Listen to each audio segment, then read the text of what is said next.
রব্বুল আলামিনের সাহায্য ছাড়া তাদের অস্তিত্ব বিলীন হয়ে যাবে।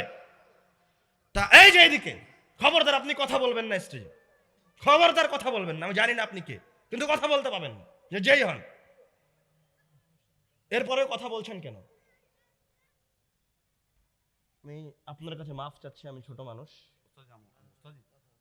কিন্তু আপনি অনেক বড় মানুষ, সম্মানিত মানুষ। আপনি যদি কথা বলেন তাহলে আমি আব্দুর রহিম বিন আব্দুর রাজ্জাক কথা বলবো না, নেমে যাবো স্টেজ থেকে। না, তাহলে আপনাকে বাইরে গিয়ে কথা বলতে হবে। আমি কথা বলার সময় কথা বলতে পারবেন না, তাহলে আমি বিদায় নেব। এটা আল্লাহ রাসূলের হাদিস শ্রবণের দার্সের আদব। আমি সকল মানুষের সামনে আপনার কাছে এবং বড় মানুষের কাছে ক্ষমা প্রার্থী। বলছিলাম এই সমস্ত যুদ্ধে তারা বিজয় অর্জন করেছে রব্বুল আলামিনের সাহায্যে। যখন কোনো মুত্তাকি বান্দা রব্বুল আলামিনকে আহ্বান করেন, তখন রব্বুল আলামিন তার ডাকে সাড়া দেন। ৩০০ সৈন্য ১,০০০ সৈন্যর সামনে দাঁড়িয়ে রব্বুল আলামিনকে আহ্বান করেছিল। তখন তাদের শক্তি ছিল না, তখন তাদের কাছে অস্ত্র ছিল না, তখন রব্বুল আলামিন তাদের ডাকে সাড়া দিয়েছেন। রব্বুল আলামিন কোরআনুল কারীমে বলছেন, ইয তাস্তাগীসুনা রাব্বাকুম, আরে যখন তোমরা আমাকে আহ্বান করছিলে যে তোমাদের কাছে শক্তি নাই, তোমাদেরকে আজকে তারা বিলীন করে দিবে এই বদরের ময়দানে, যখন তোমরা মুত্তাকি হয়ে আল্লাহ রাসূলের অনুসারী হয়ে যখন আমাকে আহ্বান করেছো আমার বান্দারা, ইয তাস্তাগীসুনা রাব্বাকুম, তখন আমি আল্লাহ তোমাদের সাহায্য করার জন্য আমার ১,০০০ ফেরেশতাকে নামিয়ে দিয়েছি মাঠে। সুবহানাল্লাহ, বিআলফিন মিনাল মালাইকাতি মুরদিফিন। আল্লাহু আকবার।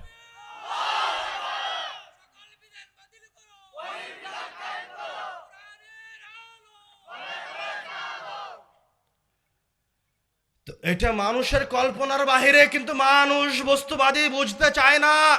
যেমন আপনি বুঝতে চান না যে এই জায়গায় আল্লাহর ফেরেশতা আছে, আপনাকে আমি বুঝাতে ব্যর্থ হলাম শেষ পর্যন্ত। ১ ঘন্টা শয়তানের উপর আলোচনা করে আমি আপনাকে বুঝাতে ব্যর্থ হয়েছি যে এই জায়গায় আল্লাহর ফেরেশতারা থাকে। আমি আপনাকে বোঝাতে ব্যর্থ হয়েছি যারা ঘোরাফেরা করছে, যারা বাজারে আছে, যারা অন্য কোনো কিছুতে মত্ত, তারা শয়তানের সাথে আছে। যদি ৫-১০ জন মানুষ বুঝে থাকেন, অতটুকুই আমার সফলতা, আলহামদুলিল্লাহ। আগামীকালকে, এটা রব্বুল আলামিনের ওয়াদা, আগামীকালকে যদি বাংলাদেশের মানুষ সবাই পরহেজগার হয়ে যায়, সবাই যদি আল্লাহ রাসূলের অনুসারী হয়ে যায়, তো পরের দিন এই বাংলাদেশে যত সমস্যা আছে সকল সমস্যাকে রব্বুল আলামিন নিজে উঠিয়ে নেবেন। আর এখন যতগুলি মুত্তাকি আছে বাংলাদেশে, এই মুত্তাকিরাও যদি রব্বুল আলামিনের ইবাদত ছেড়ে দিয়ে নাফরমানি করে পরের দিন, তো পরের দিন যদি এরা আল্লাহ রাসূলের সুন্নাতকে ছেড়ে দেয়, রব্বুল আলামিনের ইবাদতকে ছেড়ে দেয়, তো পরের দিন রব্বুল আলামিন এই বাংলাদেশকে গাজাতে রূপান্তরিত করে দেবেন। এই হাদিসটাই আল্লাহ রাসূল বলেছিলেন, ওই হাদিসটাই বোঝাচ্ছিলাম। ইন্নাল্লাহ ইয়ারফাউ বিহাদাল কিতাবি আকওয়ামান ওয়া ইয়াদাউ বিহি আখারিন। আপনার বাড়িতে কোরআনুল কারীম থাকবে, কিন্তু আপনি নির্যাতিত। আপনার বাড়িতে কোরআনুল কারীম থাকবে, কিন্তু আপনার উপর মানুষ জুলুম করছে। আপনার বাড়িতে কোরআনুল কারীম থাকবে, অথচ আপনি সবচেয়ে বড় মাজলুম। আপনার উপর রব্বুল আলামিনের একটা নিয়ামত নাই। কেন? কেননা আপনি সকাল সন্ধ্যা আল্লাহর রাসূলের আদবের খেলাফ করেন। আপনি এখনই বলে গেলেন যে আমি আল্লাহ রাসূলকে ভালোবাসি, বলে গিয়ে আধা ঘন্টাও হয়নি, 10 মিনিটও হয়নি, সেরেনে গিয়ে আপনার দাড়ি ক্লিন সেভ করে ফেলেছেন। মানে এটা হলো এমন যে আপনি সামনে করেন, ভাই আপনাকে খুব ভালোবাসি, তার পিছন দিক থেকে ঘুরে এসে আমার পিছনে খঞ্জর চালিয়ে দিলেন। এই আপনার ভালোবাসা। মানে আপনি এখনই বললেন আল্লাহ রাসূলকে ভালোবাসি, আর সেলুনে গিয়ে ডাইরেক্ট আল্লাহ রাসূলের গলায় ছুরি চালিয়ে দিলেন। আপনি বললেন আল্লাহ রাসূলকে ভালোবাসি, অথচ আপনি টাকদের উপর কাপড় পরিধান করতে পারেন না। আপনি বলেন আল্লাহ রাসূলকে ভালোবাসেন, অথচ অত্র অঞ্চলের প্রায় অর্ধেক মানুষ সুদি কারবারের সাথে, ব্যাংক লোনের সাথে, কিস্তির সাথে জড়িত। তো কোথায় থেকে আল্লাহর রহমত নেমে আসবে আপনি বলেন?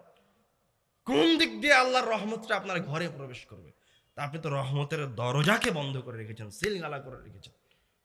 আপনি আপনার দরজাকে উন্মুক্ত করে দেন, রব্বুল আলামিন এই পুরো পৃথিবীকে যদি জান্নাত করে দেন, তো রব্বুল আলামিনের কি নিয়ামতের অভাব পড়বে?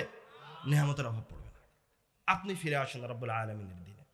আপনি বুঝেন যে শয়তান কিভাবে মানুষকে ভুল করাচ্ছে।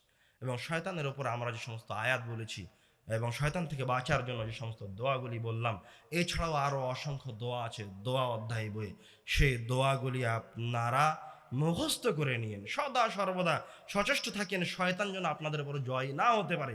উপস্থিত তার একটা শিক্ষা গাজাবাসীদেরকে দিয়ে আপনাদেরকে প্রদান করলাম। আপনারা ফিরে আসলে রব্বুল আলামিন আপনাদেরকে তার নিয়ামত ফিরিয়ে দিবেন, আপনারা ফিরে গেলে রব্বুল আলামিন তার নিয়ামতকে উঠিয়ে নেবেন। বলছিলাম আল্লাহ রাসূল সাল্লাল্লাহু আলাইহি ওয়াসাল্লামের উপর দরুদের ফজিলত। দরুদের শুরুর ফজিলত কি বলেছিলাম? একবার আল্লাহ রাসূলের উপর দরুদ পাঠ করলে কয়টা নেকি হয়, কয়টা গুনাহ মাফ হয়, কয়বার রহমত বর্ষণ করা হয়, মর্যাদাকে আল্লাহর সামনে কয় স্তর উপরে তুলে দেওয়া হয়, 10 স্তর। এতগুলি ফজিলত। এছাড়াও আরো ফজিলত আছে। আপনার যেমন রব্বুল আলামিনের কাছে কিছু চাওয়া আছে, অথবা বিপদের মাঝে আছেন, কষ্টের মাঝে আছেন, তো আল্লাহ রাসূলের একজন সাহাবী ছিলেন উবাই ইবনে কাব রাদিয়াল্লাহু তাআলা আনহু। উনি আল্লাহ রাসূলকে এসে বলছেন, হে আল্লাহর রাসূল, ইন্নী উকসিরু সালাতা আলাইকা, হে আল্লাহর রাসূল, আমি আপনার উপর খুব বেশি বেশি দরুদ পাঠ করি। ফাকাম আজআলু লাকা সালাতি, আপনি একটু আমাকে বলে দেন তো, শিখিয়ে দেন তো, যে আমি যখন আল্লাহর ইবাদত করছি, তার কাছে কিছু চাইছি, তার মাঝে কতক্ষণ সময় আপনার দরুদের জন্য বরাদ্দ রাখতে হবে? আল্লাহ রাসূল বললেন, মা শিতা, তোমার ইচ্ছা, যতক্ষণ ইচ্ছা দরুদ পাঠ করো। সুবহানাল্লাহ। তখন উবাই ইবনে কাব নিজে থেকে সময় নির্ধারণ করে নিয়ে আল্লাহ রাসূলকে বললেন, ঠিক আছে আল্লাহর রাসূল, আর রবু, আমি যতক্ষণ আল্লাহর কাছে কোনো কিছু চাই, তার ইবাদত করি, তার 4 ভাগের 1 ভাগ সময় আমি আপনার উপর দরুদ পাঠ করব। সুবহানাল্লাহ। তখন আল্লাহ রাসূল উত্তরে বললেন, মা শিতা, তোমার ইচ্ছা, ফা ইন জিদতা ফাহুয়া খায়রুন লাক, কিন্তু তুমি যদি এর চেয়েও বেশি সময় দরুদ পাঠ করো, তাহলে সেটা তোমার জন্য আরো বেশি কল্যাণকর। সুবহানাল্লাহ। তখন উবাই ইবনে কাব হয়তো মনে করলেন যে সময় বলা মনে হয় কম হয়েছে। তখন উবাই ইবনে কাব বললেন, ঠিক আছে আল্লাহ রাসূল, আন-নিস, আমি যতক্ষণ আল্লাহর ইবাদত করি, তার অর্ধেক সময় আমি আপনার উপরও দরুদ পাঠ করব। সুবহানাল্লাহ। আল্লাহ রাসূল পুনরায় একই উত্তর দিলেন, মা শিতা, তোমার ইচ্ছা, ফা ইন জিদতা ফাহুয়া খায়রুন লাক, কিন্তু তুমি যদি এর চেয়ে বেশি সময় দরুদ পাঠ করো, তাহলে সেটা তোমার জন্য আরো বেশি কল্যাণকর। সুবহানাল্লাহ। উবাই ইবনে কাব আবার আল্লাহ রাসূলকে বললেন, ঠিক আছে আল্লাহ রাসূল, তাহলে 4 ভাগের 3 ভাগ সময় আপনার উপর দরুদ পাঠ করব।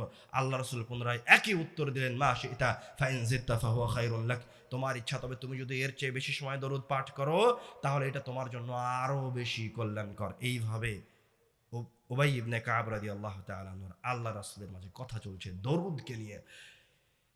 এবার শেষবার উবাই ইবনে কাব রাদিয়াল্লাহু তাআলা আনহু বলে উঠলেন, ঠিক আছে আল্লাহর রাসূল, আজআলু লাকা সালাতি কুল্লাহা, আমি যতক্ষণ আল্লাহর কাছে কোনো কিছু চাই, তার ইবাদত করি, আমি সারাটা সময় খালি আপনার উপর দরুদই পাঠ করব। সুবহানাল্লাহ।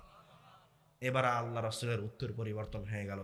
আল্লাহ রাসূল বললেন, উতিতা হাম্মাক, তুমি যদি এইভাবে আমার উপর দরুদ পাঠ করতে থাকো, তাহলে তোমার আল্লাহর কাছে যেই ফরিয়াদ ছিল, তুমি যেই কষ্টের মাঝে ছিলে, তোমার অন্তরে যা চাওয়া আছে, উতিতা হাম্মাক, তোমার অন্তরে যত বাসনা আছে, সব রব্বুল আলামিন তোমাকে দিয়ে দিবেন। সুবহানাল্লাহ। রব্বুল আলামিন শুধু তোমাকে তোমার ইচ্ছা, তোমার চাওয়াই পূরণ করবেন না, গফিরা লাকা যামবাক, তোমার যে পাপগুলি আছে, রব্বুল আলামিন ওই পাপগুলিকেও ক্ষমা করে দিবেন। সুবহানাল্লাহ।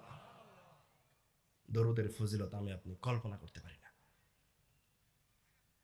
আল্লাহ রাব্বুল আলামিন কোরআনুল কারীমে বলছেন, ইন্নাল্লাহা ওয়া মালাইকাতাহু ইউসাল্লুনা আলান নবী, নিশ্চয় স্বয়ং আল্লাহ এবং তার ফেরেশতারা আল্লাহর রাসূলের উপরে সালাত পাঠ করেন। সুবহানাল্লাহ।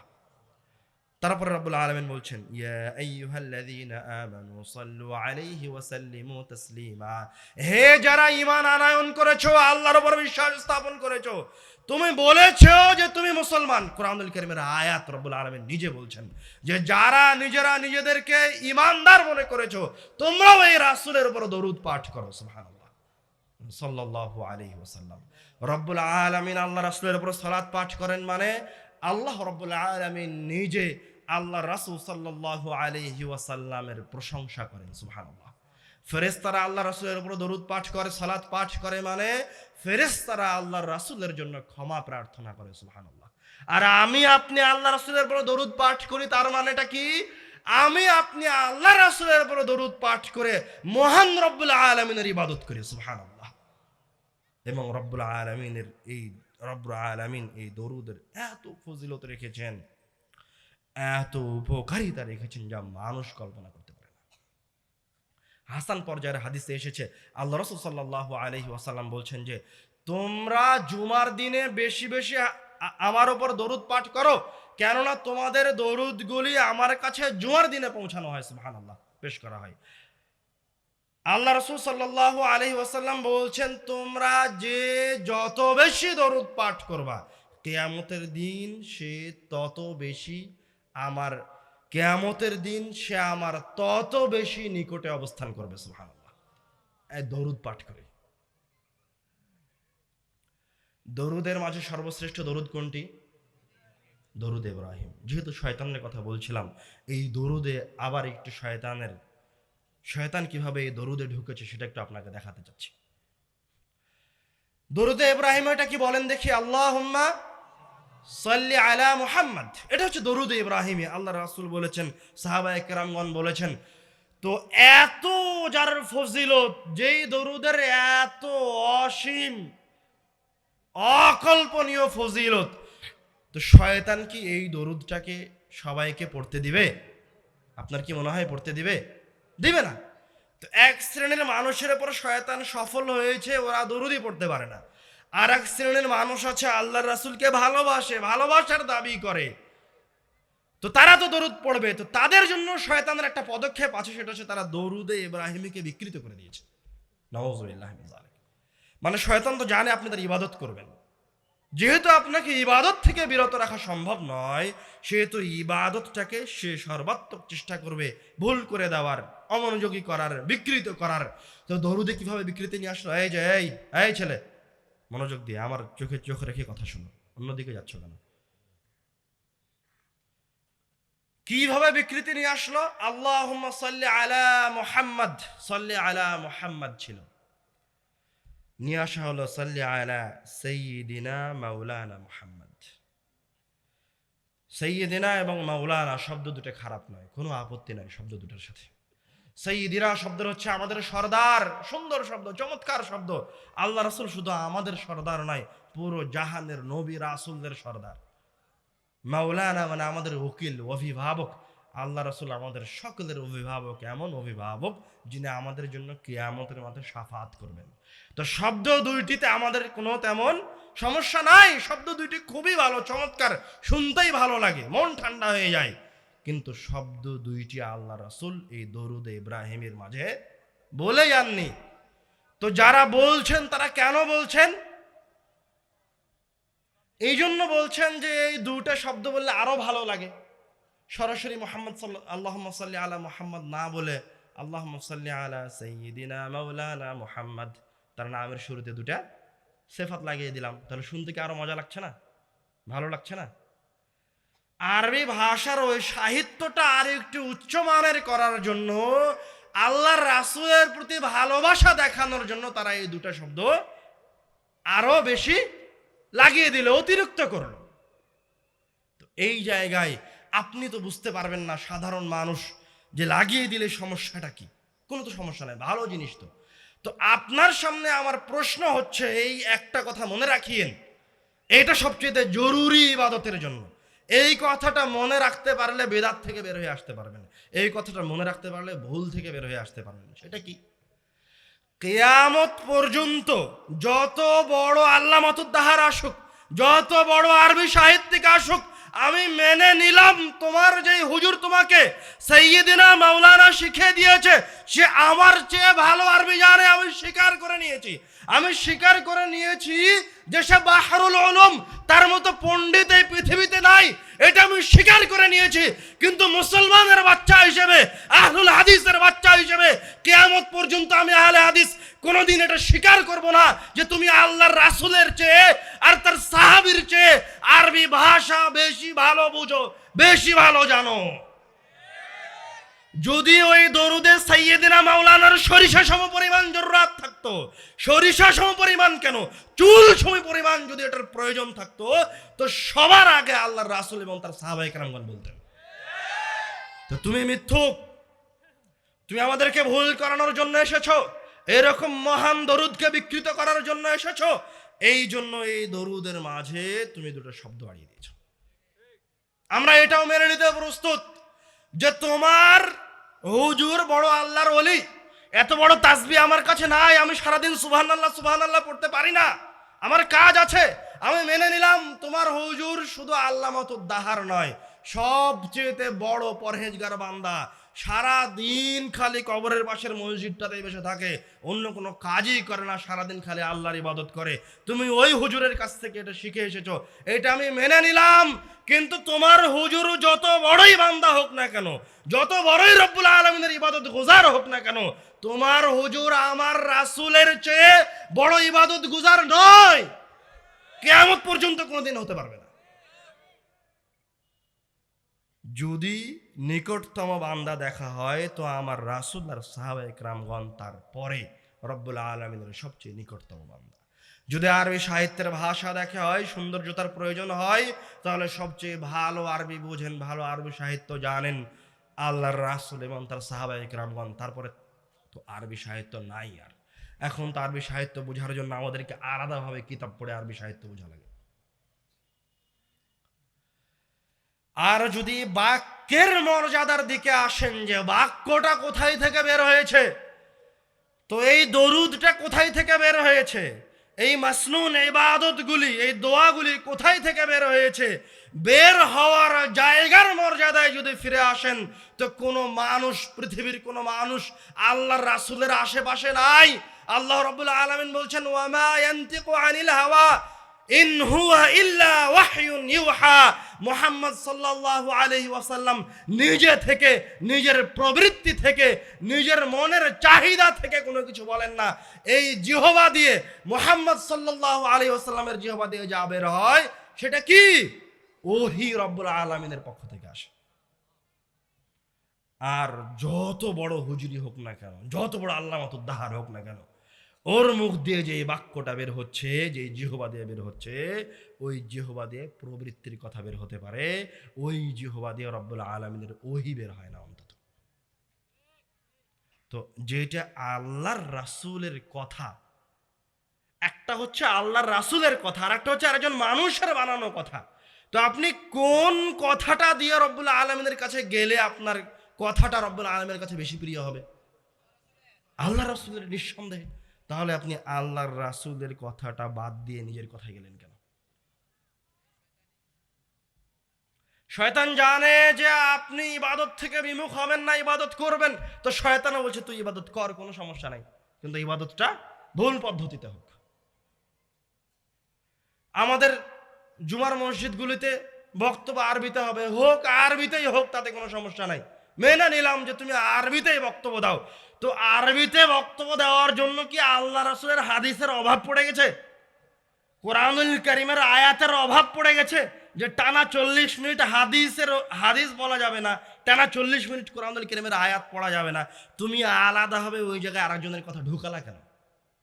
তো এটাই তো প্রমাণ করে যে তুমি আল্লাহ রাসূলকে ভালোবাসো না, রব্বুল আলামিনকে ভালোবাসো না।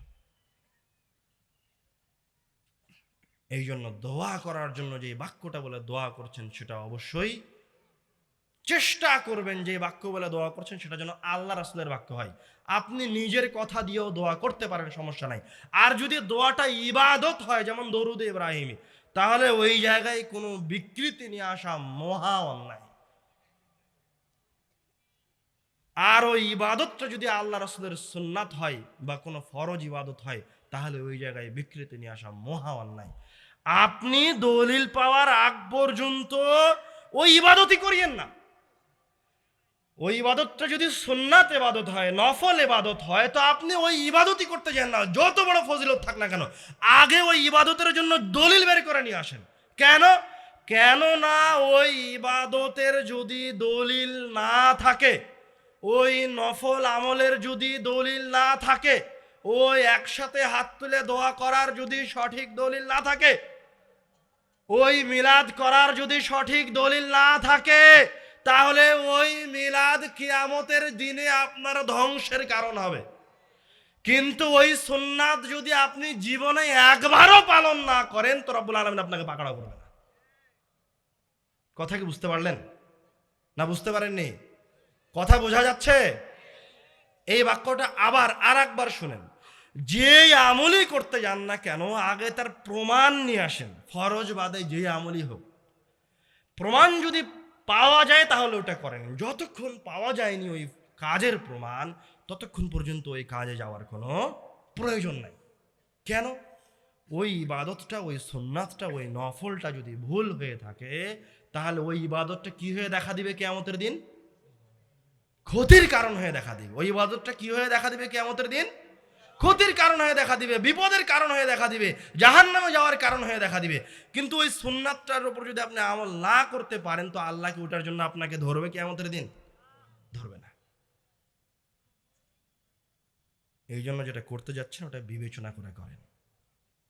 এই পৃথিবী থেকে যাওয়ার আগে, এই দুনিয়া থেকে যাওয়ার আগে পূর্ণ প্রিপারেশন গ্রহণ করেন।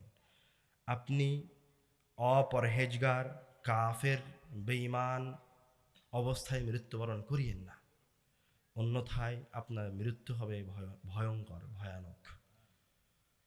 আপনি যখন মারা যাবেন তখন থেকেই আপনি বুঝতে পারবেন যে আপনি একজন পাপিষ্ঠ ব্যক্তি ছিলেন। আর যদি আপনি পরহেজগার ব্যক্তি হন, ইবাদত গুজার করে আল্লাহর রাসূলের সুন্নাত অনুযায়ী চলে যখন আপনি মৃত্যুবরণ করবেন, তো আপনার কাছে যখন মৃত্যু আসবে তখনই আপনি বুঝতে পারবেন যে আপনি ভালো মানুষ ছিলেন, ভালো কাজ করেছেন। সুবহানাল্লাহ।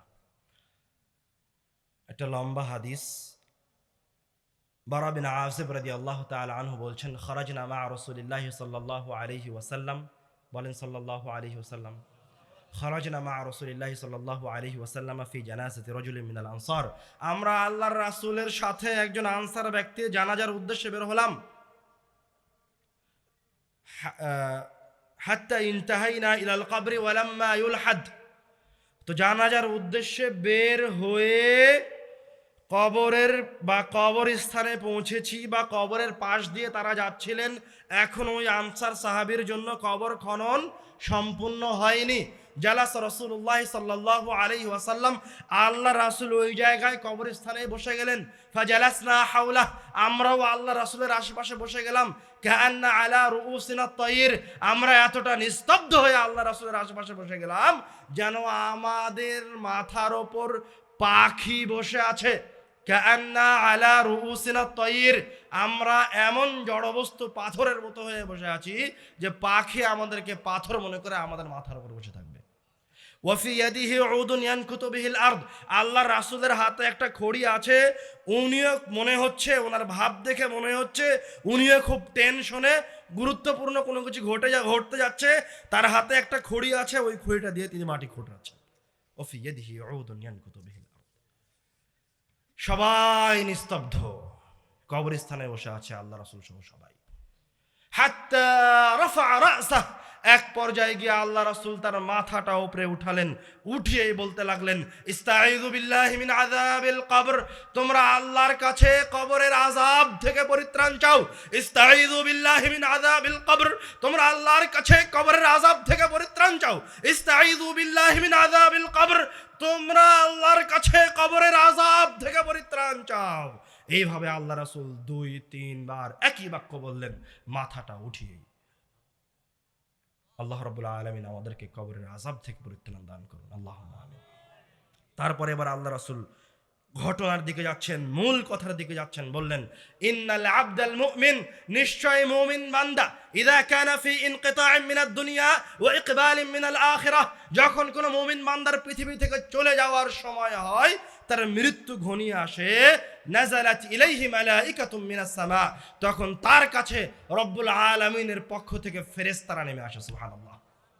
আল্লাহ রাব্বুল আলামিন কোরআনুল কারীমে বলছেন, ইন্নাল্লাযীনা ক্বালু রাব্বুনাল্লাহ, যারা এই কথা বলেছে আমাদের রব আল্লাহ, সুম্মা ইসতাকামু, অতঃপর রব্বুল আলামিনের উলুহিয়াতের উপর, উবুদিয়াতের উপর সীসা ঢালা প্রাচীরের মতো অটল থেকেছে। সুম্মা ইসতাকামু মানে রব্বুল আলামিনের বিধানের সাথে সরিষা সমপরিমাণ কম্প্রোমাইজ করেনি।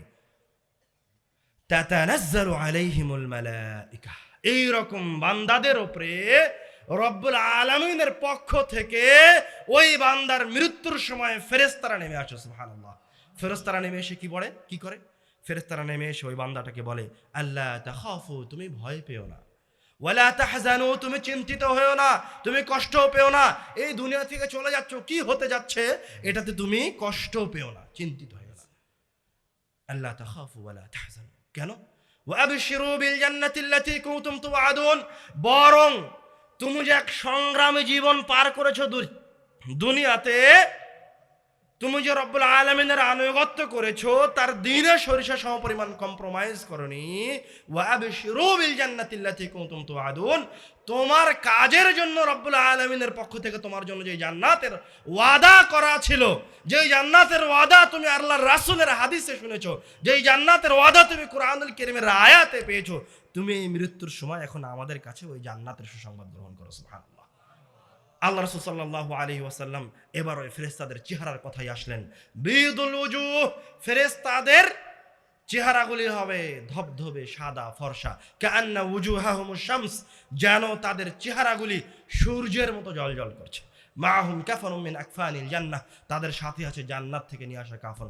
ওয়া হানুতুম মিন হানুতিল জান্নাহ, জান্নাত থেকে নিয়ে আসা হানুত, সুঘ্রাণ। ফায়াজলিসুনা মিনহু মাদ্দাল বাসর, এই সমস্ত সুন্দর চেহারার ফেরেশতাগুলি যারা ওই মুমিন বান্দাকে তার মৃত্যুর সময় তাকে উৎসাহিত করতে এসেছে, তাকে সাহস দিতে এসেছে, তারা এইরকম জান্নাতি কাফন হানুত নিয়ে এসে তার দৃষ্টিসীমার আশেপাশে অবস্থান গ্রহণ করবে।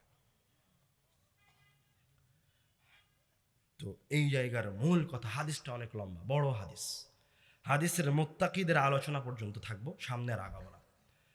হাত্তা সুম্মা ইয়াজিউ মালাকুল মাউত, অতঃপর ফেরেশতারা বসে থাকবে, মালাকুল মাউত আসবে।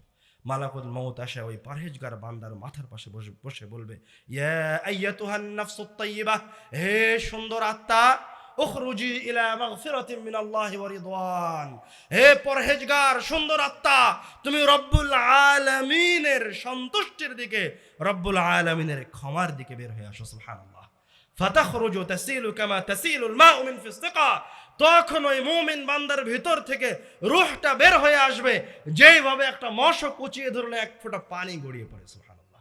ফায়াখুযুহা, তখন মালাকুল মউত ওই রূহটাকে গ্রহণ করবেন। ফালাম ইয়াদাউহু ফি ইয়াদিহি তারাফাতা আইন, ওই যে ফেরেশতাগুলি তাকে সাহস দিচ্ছিল, ওই যে সুন্দর ফেরেশতাগুলি এসেছিল, যাদের কাছে জান্নাতের কাফন আছে, জান্নাতের হানুত আছে, ওরা এই সুন্দর রূহটাকে মালাকুল মউতের হাতে, আপনারা যাকে আজরাইল বলেন, ওর হাতে তরফাতা আইন, চোখ বন্ধ করে খুলতে যতক্ষণ সময় লাগে ততক্ষণ সময় রাখতে দিবে না। সুবহানাল্লাহ।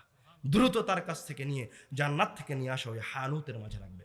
ফায়াখরুজু মিনহা কাআতিয়াবি রিহিন উজিদাত আলা ওয়াজহিল আরদ, যখন ওই কাফনের ভিতর রাখা হবে এই সুন্দর আত্মাকে, তখন ওই কাফন থেকে পৃথিবীর মাটিতে সবচেয়ে উত্তম সর্বশ্রেষ্ঠ ঘ্রাণ বের হয়ে আসবে। পৃথিবীর মাটিতে এরকম কোনো ঘ্রাণ নাই। ফায়াসাদুনা বিহা, তখন এই সুন্দর ফেরেশতাগুলি এই কাফনের মাঝে করে এই আত্মাটাকে নিয়ে আসমানের দিকে যাত্রা শুরু করবে। ফালা ইয়ামুরুনা বিহা আলা মালাইম মিনাল মালাইকাতি ইল্লা ক্বালু, যখনই তারা কোনো ফেরেশতাদের পাশ দিয়ে এই রূহটাকে নিয়ে যাবে, তখন ওই ফেরেশতাগুলি এই রূহ বহনকারী ফেরেশতাদেরকে জিজ্ঞাসা করবে, মা হাযা রাজুল, এই লোকটা কে, এত সুন্দর ঘ্রাণ, মা হাযা রাজুলুত তাইয়্যিব, এত সুন্দর ঘ্রাণ যুক্ত লোকটা কে, এই রূহটা কার? তখন এই ফেরেশতারা বলবে, ফুলান ইবনু ফুলান, এটা হচ্ছে অমুকের সন্তান অমুক, বিআহসানি আসমাইহিল্লাযী ইউসাম্মুনাহু ফিদ দুনিয়া, দুনিয়াতে তার সবচেয়ে সুন্দর যে নামটা, সেই নাম ধরে তাদেরকে জানাবে, সেই নামটা তাদেরকে জানানো হবে। হাত্তা ইয়ানতাহুনা বিহা ইলা সামাইদ দুনিয়া, এইরকম অভ্যর্থনার মাঝে দিয়ে এই রূহ প্রথম আসমানে পৌঁছে যাবে। ফায়াস্তাফতিহুনা লাহু, এই ফেরেশতাগুলি আসমানের দরজা খুলে দেওয়ার অনুমতি চাইবে, যে এই রূহের জন্য আসমানের দরজা খুলে দেওয়া হোক। তখন এই রূহের জন্য আসমানের দরজাকে খুলে দেওয়া হবে। সুবহানাল্লাহ।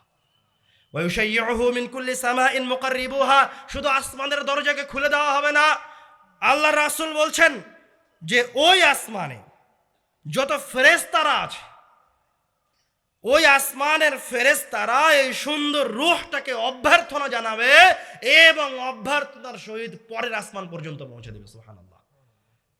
এইভাবে দ্বিতীয় আসমান, তৃতীয় আসমান, চতুর্থ আসমান, পঞ্চম আসমান, এইভাবে একটা সুন্দর অভ্যর্থনার মাঝে দিয়ে এই সুন্দর রূহটা রব্বুল আলামিনের কাছে সপ্তম আসমানে পৌঁছে যাবে। সুবহানাল্লাহ।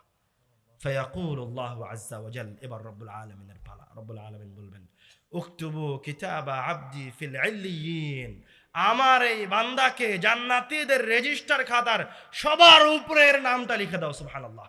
ওয়াঈদুহু ইলাল আরদ, এবং এই রূহটাকে পুনরায় জমিনে ফিরিয়ে দাও। ফাইন্নী মিনহা খালাকতুহুম, কেননা আমি তাকে ওই জমিন থেকে সৃষ্টি করেছি। ওয়াফিহা উঈদুহুম, আমি ওই রূহকে তাকে আবার ওই জমিনে ফিরিয়ে দেব। অমিনহা উখরিজুহুম তারাতান উখরা, এবং তাকে আমি আবার পুনরায় ওই মাটি থেকেই বের করে নিয়ে আসব। ফায়ুআদু রূহাহু, তখন তার রূহটাকে জমিনে ফিরিয়ে দেওয়া হবে। ওই রূহ জমিনে ফিরে আসবে। ওই রূহ যখন জমিনে ফিরে আসবে, ফিরে আসলে ওই রূহ যে শরীর থেকে বের হয়ে গেছিল ওই শরীরকে দেখতে পাবে।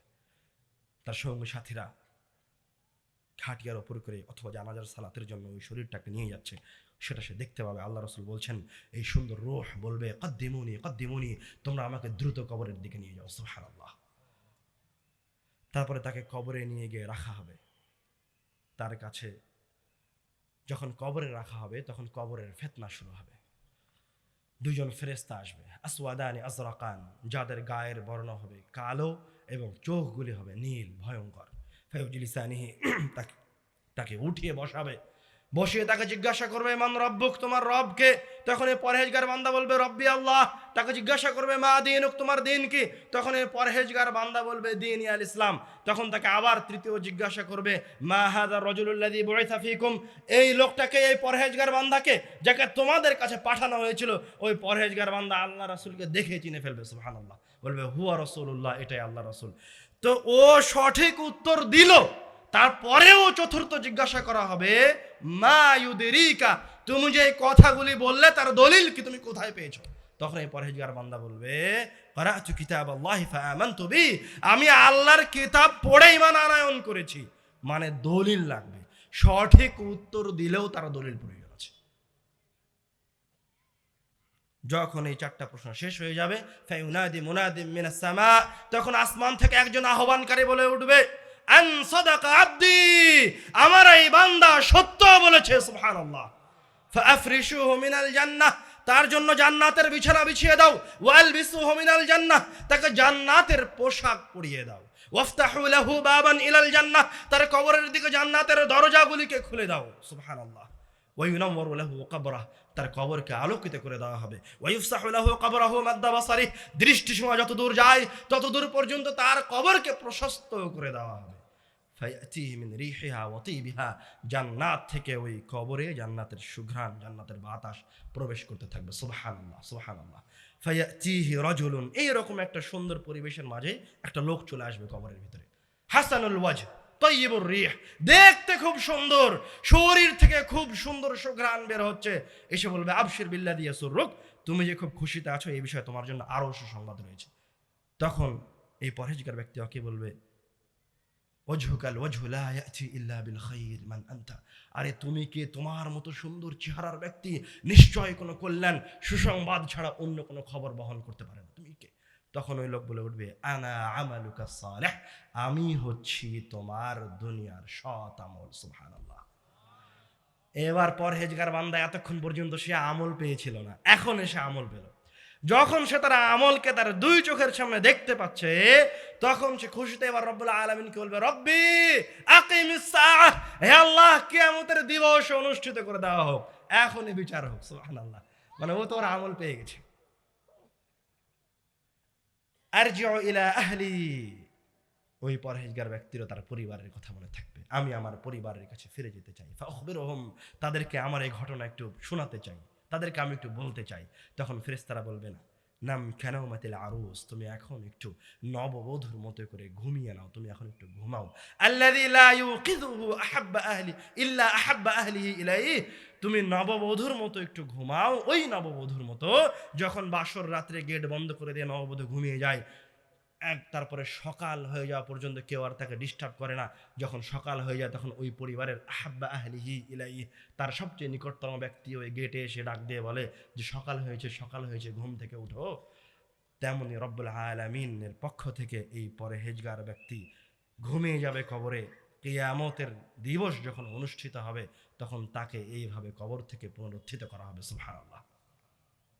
সেইভাবে ঘুমিয়ে থাকবে কিয়ামত পর্যন্ত। এই হচ্ছে একজন পরহেজগার ব্যক্তির রূহ বের হয়ে যাওয়া, একজন মুত্তাকি ব্যক্তির রূহ বের হয়ে যাওয়া তার শরীর থেকে, সুবহানাল্লাহ, এবং কবর পর্যন্ত আসা।